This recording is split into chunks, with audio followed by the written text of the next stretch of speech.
अभी मेरे लिए फूल साबित हुए और वो गोलियां भी अपनी हिम्मत हार बैठी। आपके प्यार की है, ये सच्ची आपके प्यार की है। मेरे प्यारे भाइयों बहनों, मेरे साथियों, सम्मानित बुजुर्गों, ये देश बुद्ध का देश है, ये देश बुद्ध का है, रविदास जी का देश है, ये देश कबीरदास जी का देश है। और इस देश में समता, समानता, बंधुत्व, भाईचारे का आंदोलन अब से नहीं 2000 साल पहले से चल रहा था। मैं इतिहास का भी स्टूडेंट हूँ और मैं पढ़ता भी और जानता और वकील भी हूँ। मैं समझता हूँ कि जिस तरह के हालात हैं, लोगों के मन में निराशा और डर पैदा हो गया है।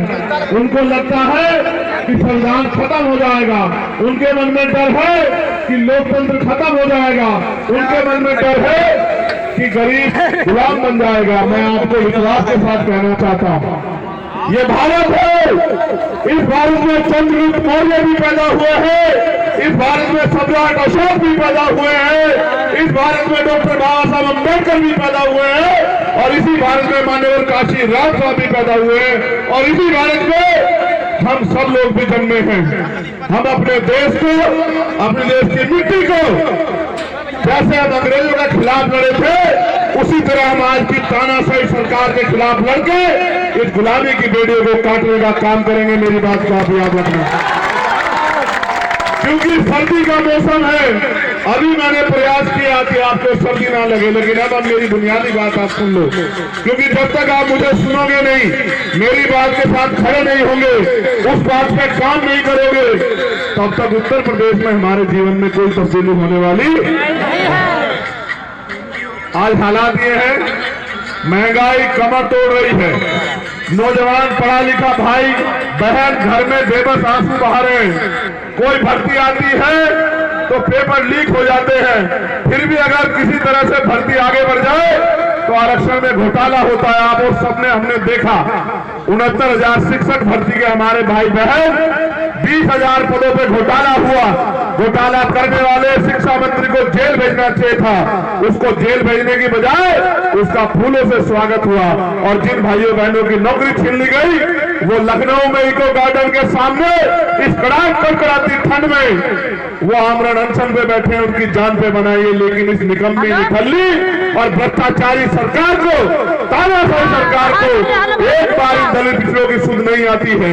ये धर्म के आधार पर गैर बराबरी कर रहे हैं, ये जाति के आधार पर गैर बराबरी को बढ़ावा दे रहे हैं, ये हमारे लोगों को अपने पाले में लेकर हमारे अधिकारों को खत्म करने का काम कर रहे हैं। मैं आपको कहना चाहता हूं, गौर करो, 14 अगस्त 1947 जिस दिन ये भारत अंग्रेजों के अधीन था और हम अंग्रेजों से लड़ रहे थे, क्रांतिकारी अपनी जान को जोखिम में डाल के, अपनी जान को हथेली पे लेके देश की आजादी के लिए प्रयास कर रहे थे। 15 अगस्त को जब आजादी मिली तो 14 अगस्त को जिसकी जेब में 1 रुपया था, 15 अगस्त को भी आजादी के बाद उसकी जेब में 1 ही रुपया था। जिसके पास 1 गज जमीन थी 15, 16, 17 अगस्त 1947 को, उसके पास 1 गज जमीन ही थी, उससे फालतू नहीं हुई। जो व्यापारी नहीं था वो उद्योगपति नहीं बना, जिसके पास नौकरी नहीं थी उसको नौकरी नहीं मिली। हुआ क्या कि इस देश की सामाजिक व्यवस्था इतनी मजबूत थी, उस व्यवस्था में जो लोग ताकत में थे उन्होंने कभी भी दलित पिछड़े वर्ग के लोगों को अधिकार नहीं लेने दिए, उनको शिक्षा विहीन रखा, उनको अधिकार विहीन रखा, उनको तमाम तरह के साधनों से विहीन रखा।